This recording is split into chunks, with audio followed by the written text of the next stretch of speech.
नमस्कार दोस्तों। तो हमें लास्ट वीक वीकली चार्ट पर बैंक निफ्टी में एक पॉजिटिव कैंडल बनते हुए नजर आई है। अब नेक्स्ट वीक के लिए मार्केट यहां पर कैसा मूव कर सकती है, कैसा हमें प्राइस एक्शन बैंक निफ्टी में देखने को मिल सकता है, वो हम इस वीडियो में डिस्कस करने वाले हैं। और साथ ही साथ यहाँ पर इंपॉर्टेंट डाटा भी आते हुए नजर आए हैं, जैसे कि एचडीएफसी बैंक के रिजल्ट भी आउट हुए हैं और साथ ही साथ यहाँ पर कोटक बैंक के भी रिजल्ट हमें देखने को मिल चुके हैं। तो इन दोनों का रिजल्ट का हमें क्या इंपैक्ट देखने को मिलेगा, और देखिए यहाँ पर आरबीएल बैंक के भी रिजल्ट आए हैं, वो भी हम यहाँ पर डिस्कस करने वाले हैं। वीडियो को अच्छी तरह से देखिएगा सो दैट आपको क्लैरिटी मिलते हुए नजर आए कि मार्केट यहाँ पर कैसा मूव कर सकती है, कैसे हमें यहाँ पर रिजल्ट देखने को मिलते हुए नजर आ रहे हैं। तो विदाउट वेस्टिंग टाइम हम वीडियो को शुरू करते हैं। देखिए सबसे पहले अगर हम यहाँ पर बैंक निफ्टी के वीकली चार्ट की बात करें तो वहां पर हमें लास्ट वीक के पॉजिटिव कैंडल बनते हुए नजर आई है after the 3 week negative candles. देखिए जब भी मार्केट में ऐसी पॉजिटिव कैंडल बनती है, अगर हम यहाँ पर निफ्टी और बैंक निफ्टी के चार्ट को एनालाइज करें तो निफ्टी में नेगेटिव कैंडल ही बनते हुए नजर आ रही है, लेकिन बैंक निफ्टी यहाँ पर पॉजिटिव में क्लोजिंग देने में कामयाब हुआ है। बिकॉज हमें फ्राइडे दिन 800 पॉइंट की तेजी देखने को मिली है। देखिए इसके पीछे का क्या रीजन थे, मैंने आपको लास्ट वीडियो में अपडेट किया था कि देखिए यहाँ पर क्या हो रहा है कि जो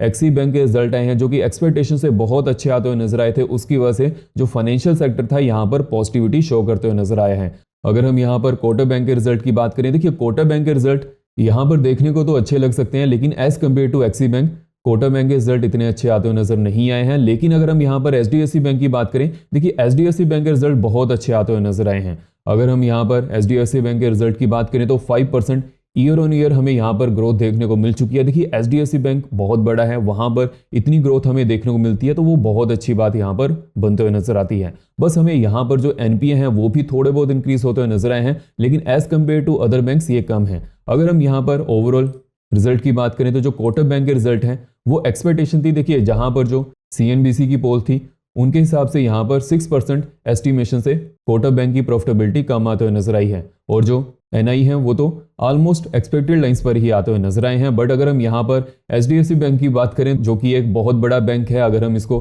वेटेज से कंपेयर करें बैंक निफ्टी में, तो वहां पर हमारे पास प्रॉफिटेबिलिटी में 3.4% की एस्टिमेशन के ऊपर प्रॉफिटेबिलिटी आते हुए नजर आई है। तो देखिए ये मार्केट में बहुत ज्यादा इंपैक्ट करने वाला है। अगर हम इसमें ओवरऑल रिजल्ट की बात करें, देखिए जो एचडीएफसी बैंक का रिजल्ट है वो Q2 रिजल्ट यहाँ पर नेट इंटरेस्ट मार्जिन 3.46% आते हुए नजर आए हैं, और 15% ईयर ऑन ईयर हमें ग्रोथ देखने को मिल चुकी है। एंड अगर हम यहाँ पर एचडीएफसी बैंक के एनपी की बात करें तो वो 1.36% बढ़ते हुए नजर आए हैं। अगर हम इसे लास्ट ईयर Q2 से कंपेयर करें तो वहां पर 1.34% यहाँ पर बढ़ते हुए नजर आ रहे थे। अगर हम यहाँ पर कोटक बैंक के रिजल्ट की बात करें, देखिए जैसे कि कोटक बैंक का जो रिजल्ट है वो as compare to other banks यहाँ पर ज्यादा अच्छा आते हुए नजर नहीं आया है, लेकिन फिर भी एक्सपेक्टेशन के इनलाइन ही हमें देखने को मिल चुका है। बट अगर हम यहाँ पर आरबीएल बैंक के Q2 रिजल्ट की बात करें तो एस्टिमेशन से बहुत ज्यादा कम हमें देखने को मिल जा रहा है। लेकिन देखिए आरबीएल बैंक की यहाँ पर वेटेज बैंक निफ्टी में कोई ज्यादा नहीं है, तो उसका इंपैक्ट हमें वैसा पड़ते हुए नजर नहीं आएगा। जो एचडीएफसी बैंक के रिजल्ट हैं और जो कोटक बैंक के रिजल्ट हैं और साथ ही साथ यहाँ पर जो एक्सिस बैंक के रिजल्ट आते हुए नजर आए थे, अगर हम इसे कंपेयर करें तो जो फाइनेंशियल सेक्टर है यहाँ पर फ्रंट सीट पर बैठते हुए नजर आ रहा है। ये चीज मैंने आपको लास्ट वीडियो में भी अपडेट की थी कि जो फाइनेंशियल सेक्टर है यहाँ पर अच्छा खासा परफॉर्म करते हुए हमें देखने को मिल जा रहा है। अगर हम यहाँ पर कोटक बैंक के एनपीए की बात करें तो वो भी 0.37% से 0.43% इंक्रीज होते हुए नजर आए हैं। बट अगर हम यहाँ पर पैट की बात करें तो वो 13% ईयर ऑन ईयर बेसिस पर बढ़ते हुए देखने को मिल चुका है। तो देखिए अभी के लिए जो फाइनेंशियल सेक्टर है वो अच्छा परफॉर्म करते हुए नजर आ रहा है, और उसी के बेसिस पर हमें यहाँ पर रिजल्ट भी देखने को मिल चुके हैं। तो अगर आपने टेलीग्राम चैनल को ज्वाइन नहीं किया है, इसका लिंक मैंने आपको डिस्क्रिप्शन बॉक्स और पिन कमेंट में अपडेट कर दिया है, वहां से आप ज्वाइन कर सकते हैं। वहां पर मैं आपको इंपॉर्टेंट न्यूज़ के बारे में अपडेट कर देता हूं, और कुछ भी मेरे को वहां पर अपडेट करना रहता है वो मैं आपको टाइमली अपडेट कर ही देता हूं। तो आप वहां से फ्रीली ज्वाइन कर सकते हैं। जो सबसे ऊपर का टॉप कमेंट रहेगा वहां से आप चेकआउट कर लीजिएगा। अगर हम यहाँ पर बैंक निफ्टी के चार्ट एनालिसिस की बात करें, देखिए अगर हम यहाँ पर बैंक निफ्टी को वीकली चार्ट पर देखें तो हमें लास्ट वीक एक पॉजिटिव कैंडल बनते हुए नजर आई थी, लेकिन उससे पहले हमें मार्केट में यहाँ पर एक बड़ी रेड कैंडल भी देखने को मिल चुकी है। बट अगर हम यहाँ पर बैंक निफ्टी के डेली चार्ट की बात करें तो वहां पर सिचुएशन डिफरेंट बनते हुए नजर आ रही है। बिकॉज यहाँ पर हमें क्या देखने को मिला है, बुलिश एनगल्फिंग कैंडल। पहले यहाँ पर नेगेटिव कैंडल बनते हुए नजर आई, उसके बाद यहाँ पर पॉजिटिव कैंडल देखने को मिल चुकी है, विच मीन्स की यहाँ पर बुल्स एक्टिव हैं और जो बियर्स हैं वो मार्केट को यहाँ पर नीचे लेकर जाने में कामयाब होते हुए नजर नहीं आ रहे हैं। तो अभी के लिए जो हमारे पास इमीडिएट सपोर्ट जोन बनते हुए नजर आएगी वो तो यहाँ पर ही रहने वाली है, जो ये मार्केट में बहुत अच्छी सपोर्ट जोन हमें देखने को मिल चुकी है 51,000 के लेवल्स के आसपास। बिकॉज यहीं से ही फ्राइडे दिन बैंक निफ्टी ने अपर साइड जाना शुरू किया था और ऑलमोस्ट हमें एक ही दिन में 1200 पॉइंट की मूव भी बनते हुए नजर आ रही थी। तो अभी के लिए अगर हम यहाँ पर बैंक निफ्टी में ओवरऑल मार्केट के सिनेरियो की बात करें, उसके लिए हम यहाँ पर देख लेते हैं कि जो ईएमएस हैं वो मार्केट में कैसा परफॉर्म करते हुए नजर आ रही हैं। अगर हम यहाँ पर बैंक निफ्टी के ईएमए चार्ट की बात करें तो हमें वीकली चार्ट पर जो 20 EMA है वहीं पर ही बैंक निफ्टी सपोर्ट लेते हुए नजर आ रहा है। अगर हम यहाँ पर डेली चार्ट की बात करें तो वहां पर सिचुएशन थोड़ी डिफरेंट है, बट फिर भी बैंक निफ्टी 50 EMA और 20 EMA के ऊपर क्लोजिंग देने में कामयाब होते हुए देखने को मिल चुका है। तो अगर हम ओवरऑल मार्केट के सिनेरियो की बात करें नेक्स्ट वीक के लिए, तो जो फाइनेंशियल सेक्टर है यहाँ पर kind of a positivity show करते हुए नजर आ रहा है। तो उसी के बेसिस पर अगर हम यहाँ पर सपोर्ट जोन और रेजिस्टेंस जोन की बात करें, देखिए जैसे कि बैंक निफ्टी ने 52,094 के आसपास क्लोजिंग दी है, जो कि एक पॉजिटिव क्लोजिंग है। बट अगर हम यहाँ पर अदर मार्केट के सिनेरियोज की बात करें कि मार्केट यहाँ पर कैसा मूव करते हुए नजर आ सकती है, कैसा हमें प्राइस सेक्शन देखने को मिल सकता है, तो बैंक निफ्टी का जो अपर साइड में जो रेजिस्टेंस जोन रहने वाली है 52,250 टू 350 की रहेगी। अगर 350 के ऊपर हमें डेली चार्ट्स पर क्लोजिंग देखने को मिल जाती है, तो उसके बाद जो नेक्स्ट यहाँ पर रेजिस्टेंस जोन रहने वाली है 52,950 टू 53,100 की रहने वाली है। बैंक निफ्टी इस रेजिस्टेंस जोन को टेस्ट करने आ सकता है। उसके बाद अगर 53,100 के ऊपर अगर हमें डेली चार्ट्स पर क्लोजिंग देखने को मिलती है, उसके बाद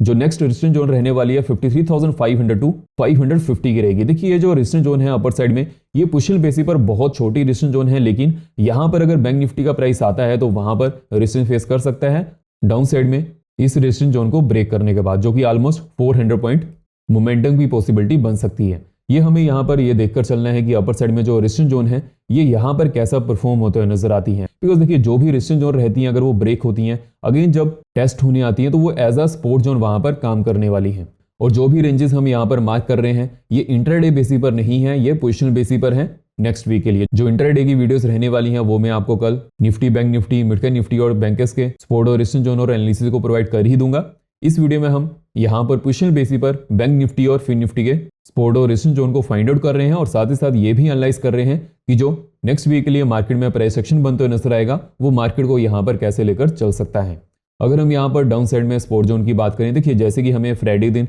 एक अच्छा खासा मोमेंटम अपर साइड की तरफ बनते हुए नजर आया था और यहाँ पर बुलिश एनगल्फिंग कैंडल भी बनते हुए नजर आई है। तो एक चीज आपको यहाँ पर ध्यान में रखकर चलनी है, 51,750 तक जब तक बैंक निफ्टी इसके नीचे डेली चार्ट्स पर क्लोजिंग नहीं देता है उस समय तक पोजिशनल बेसिस पर कुछ ज्यादा सेलिंग प्रेशर बनते हुए नजर नहीं आएगा। लेकिन अगर 750 के नीचे डेली चार्ट्स पर क्लोजिंग देखने को मिलती है तो डाउन साइड में जो फर्स्ट सपोर्ट जोन रहने वाली है 51,200 टू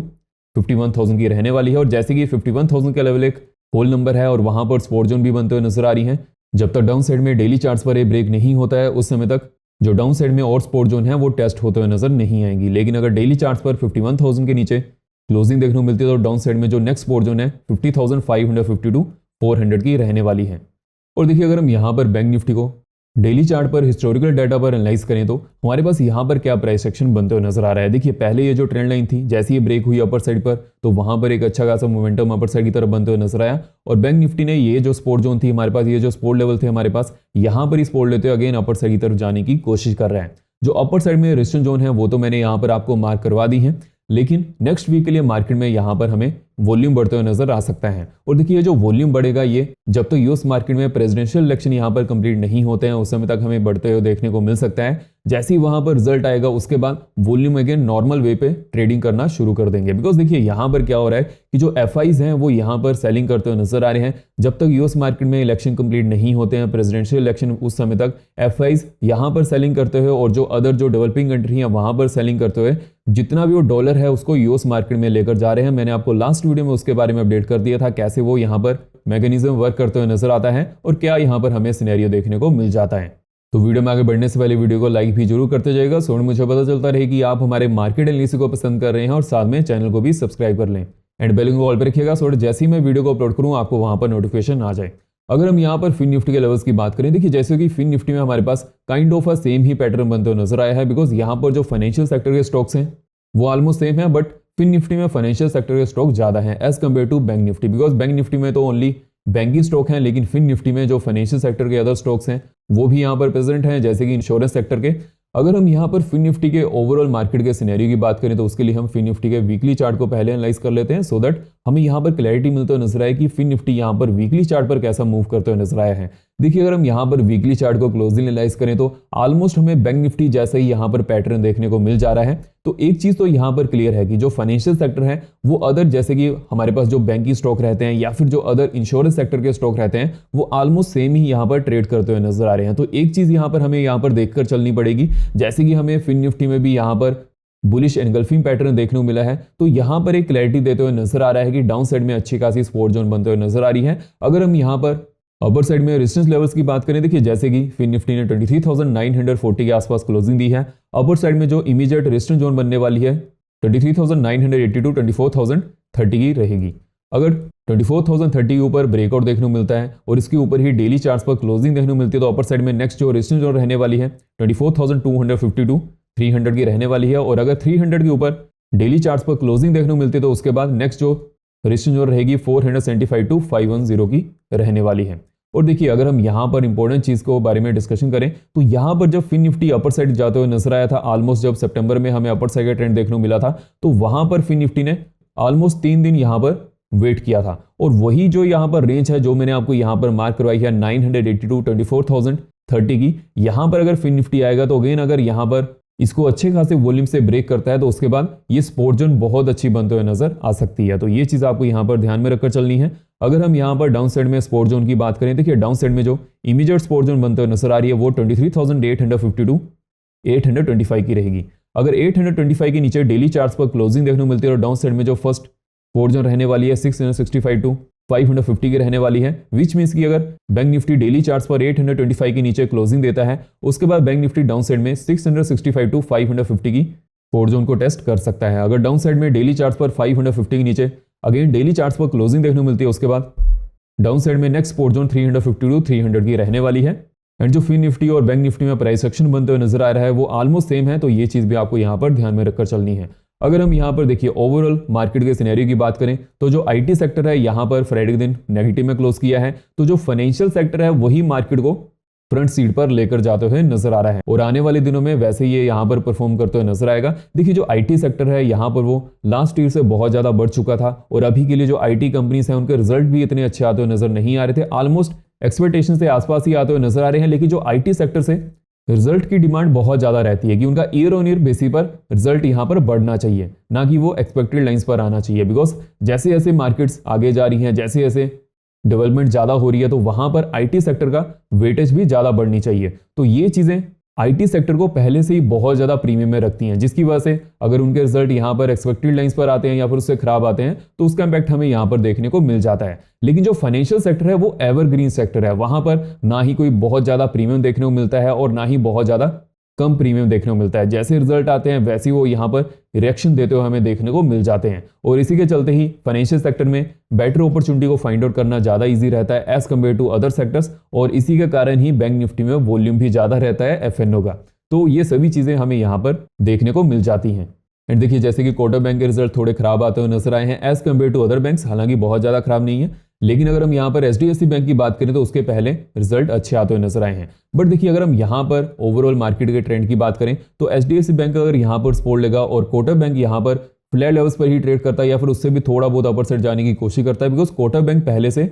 बहुत ज्यादा चला नहीं है as compare to other banks, तो वो भी चीज यहाँ पर कोटक बैंक के फेवर में जाते हुए नजर आ सकती है और बैंक निफ्टी के फेवर में जाते हुए नजर आ सकती है। तो ओवरऑल अगर हम यहाँ पर मार्केट के सेंटीमेंट की बात करें, तो मार्केट का सेंटीमेंट जो हमें फ्राइडे दिन बुलिश एनगल्फिंग पैटर्न देखने को मिला है वहां पर पॉजिटिव बनते हुए नजर आ रहा है। और मैं आपको हमेशा कहता हूं कि आपको अपने टेक्निकल लेवल्स पर अच्छी तरह से मार्केट को अप्रोच करना चाहिए, बिकॉज एक ट्रेडर के लिए टेक्निकल लेवल्स ज्यादा फेवरेबल रहते हैं as compare to fundamental analysis, because fundamental analysis जैसी न्यूज आएगी उसके बाद मार्केट में गैप अप या फिर गैप डाउन ओपनिंग हो जाएगी। लेकिन अगर टेक्निकल एनालिसिस यहाँ पर साउंड है तो वहां पर गैप अप और गैप डाउन ओपनिंग के बाद मार्केट में बेटर अपॉर्चुनिटी को फाइंड आउट किया जा सकता है। और जो इंट्राडे में ट्रेडिंग रहती है, मार्केट ओपन होने के बाद 15 मिनट के बाद ओनली टेक्निकल लेवल्स पर हमें ज्यादा ट्रेंड देखने को मिल जाता है as compare to fundamental analysis. तो अगर आप इंट्राडे ट्रेडिंग पर फोकस करते हैं तो आपको हमेशा टेक्निकल लेवल्स पर ज्यादा फोकस करना चाहिए, बट आपको फंडामेंटल एनालिसिस भी देख लेनी चाहिए कि मार्केट में क्या सेंटीमेंट बनते हुए नजर आ रहा है, पॉजिटिव या फिर नेगेटिव। और जब भी मैं वीकली एनालिसिस को यहाँ पर डिस्कस करता हूँ उस समय मैं टेक्निकल एनालिसिस के साथ साथ फंडामेंटल एनालिसिस पर भी ज्यादा फोकस रखता हूँ, बिकॉज फंडामेंटल एनालिसिस यहाँ पर पोजिशनल बेसिस पर ज्यादा इंपैक्ट करते हुए नजर आते हैं as compare to intraday basis. So इस वीडियो में इतना ही। आपको वीडियो इन्फॉर्मेटिव लगी हो तो वीडियो को लाइक करें, शेयर करें और चैनल को सब्सक्राइब करें, सो मुझे और भी इन्फॉर्मेटिव वीडियोस बनाने की मोटिवेशन मिलती रहे। धन्यवाद।